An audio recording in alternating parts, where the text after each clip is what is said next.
Otep à tous, bien-aimés frères et sœurs. J'étais tellement pris avec cette situation de la RDC, mais tout va bien. Les combats continuent, la lutte continue. Nous tous, nous continuons à mener notre combat sur le plan médiatique, en parlant, en expliquant, en donnant la réalité des choses, en analysant les faits qui se produisent, ce qui se passe exactement. J'ai failli oublier une grande date. Le 29 janvier 2025, qui est le premier jour de la libération du Sahel, les amis. Hier, 28 janvier 2025, les pays du Sahel, les pays de l'AES, la Confédération des pays du Sahel, le Mali, le Burkina et le Niger ont enterré la CEDEAO. La CEDEAO est maintenant sous terre. La CEDEAO est morte. Il n'y a plus rien à obtenir. La CEDEAO a tenté d'intimider les gens pour dire, bon, vous donnez, il y aura un visa, il y aura ceci. On s'en fout du visa. Pour venir aux États-Unis, les Maliens, Burkinabés et autres prennent le visa. Pour aller en France, pour aller en Allemagne, pour aller au Canada, pour aller en Chine, ils prennent un visa. Eh bien, c'est ce qu'ils feront, s'ils veulent aller se balader dans ces pays.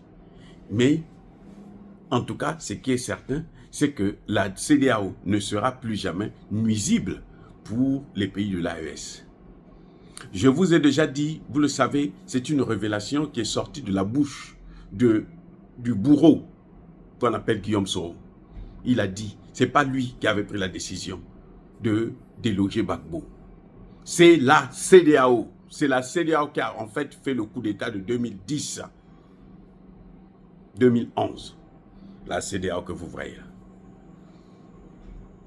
En 2011, là, c'est la CEDEAO qui a décidé que Laurent Gbagbo doit partir du pouvoir de gré ou de force. On ne peut plus le voir là. Et la CEDEAO a été décalée avec les décisions, le peuple ivoirien. Aujourd'hui, on voit ce qui est en train de se passer, ce que Alassane Ouattara a fait de la Côte d'Ivoire, l'œuvre de la CEDEAO. La CEDEAO a voulu faire la même chose au Niger, au Mali d'abord, au Burkina ensuite, et puis au Niger. Au Niger, c'était la plus grave. Ils ont voulu prendre la même résolution. Ils avaient pris la même résolution qu'ils avaient pris au temps de Gbagbo. C'est la même résolution, les amis. L'histoire, ça change pas. Eux, mais les bandits, là, ils s'asseyent toujours de la même façon, comme des chiens.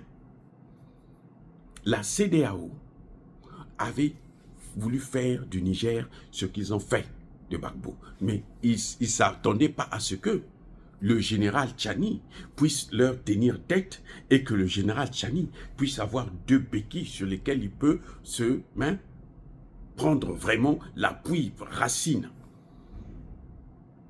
Le Mali et le Burkina. La CEDEAO s'est trouvée face à trois pays. Si on autorise cette intervention, si on s'engage pour la guerre contre les trois pays-là, nous-mêmes, nous n'avons pas d'armée. Même si les Occidentaux vont venir nous aider là. Mais eux, ils se sont préparés pour faire cette guerre-là. Les Occidentaux vont nous faire de nous. Ils vont faire un carnage. Et puis, ces pays avaient, avec eux, la Russie, la Chine, l'Iran, qui écrasent la France. Donc, ce n'était pas possible. C'est pour ça que la CEDEAO a reculé. Mais en fait, ce que la CEDEAO voulait faire au Niger, c'est ce qu'ils avaient fait en Côte d'Ivoire. Et comme par hasard, en Côte d'Ivoire, ils l'ont fait pour placer Alassane Ouattara au pouvoir. Donc Alassane Ouattara connaît bien le système. C'est pour ça qu'il était le plus chaud parmi les autres. Alassane Ouattara était plus chaud que Tinubu. Hein. Tinubu après s'est dit, mais moi, mon armée là, ils n'arrivent pas déjà à lutter contre les terreaux, mais s'ils vont avec cela, peut-être que ça va mal aller. Donc la CEDEAO, c'est une institution qui ne sert plus à rien. Voilà, elle ne sert plus à rien. Et là, les 3 pays du Sahel là, ont tué la CEDEAO. Oh, j'ai pitié de la CEDEAO. Ils ont tué la CEDEAO. Bassirou et Diomaye Faye là, peuvent faire venir autant de bases militaires américaines sur leur sol. Ils ne vont pas faire revenir la CEDEAO, plutôt l'AES dans la CEDEAO. Tinubu peut continuer à se shooter, boire, s'affoler. La CEDEAO n'aura plus l'AES. Aujourd'hui même, pour caractériser cette grande journée de la liberté, il y a la mise en circulation du passeport AES. Aujourd'hui, le 29. Le passeport AES maintenant, n'importe quel ressortissant de la CEDEAO peut venir prendre ce passeport. Et plutôt de l'AES peut venir prendre son passeport.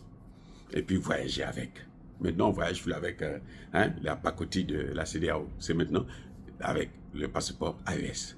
Et ça, c'est une avancée considérable. C'est très beau. Nous saluons encore une fois de plus les efforts des présidents de l'AES. Nous attendons maintenant la sortie du franc CFA. Ça devrait venir très bientôt. J'espère qu'avant la fin de 2025, on va sortir. La France a tout fait pour que l'AES ne puisse pas sortir. Monsieur Macron, je vous ai dit, vous êtes un loser. Aux États-Unis, on vous appelle un loser. Quelqu'un qui échoue toujours, vous perdez toujours. Vous êtes le grand perdant. Parce que non seulement vous avez perdu ce que vous aviez dans les mains quand vous avez donné, que vous avez pris gratuitement, sans aucune difficulté, vous avez contrôlé pendant plusieurs années. J'espère que vous avez pensé à faire des économies pour la vie de la France. Parce que là, ce qui est en train de partir là, avec l'AES, là, ça va s'étendre sur l'ensemble du territoire. Maintenant, vous êtes en train de perdre la RDC.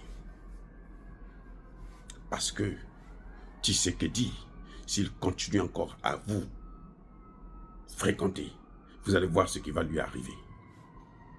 Je répète, si Tshisekedi continue à fréquenter la France et la Belgique, il va le regretter. Avec ce que vous avez fait là, cette dernière intervention, pour vouloir rentrer dans Goma, vous allez le regretter. Soyez bénis, abondamment bénis par le Dieu des Kémites et par nos ancêtres angélisés. Bienvenue, bonne fête pour la première journée de l'AES libre. Sans la CEDEAO, loin de la CEDEAO. Voilà.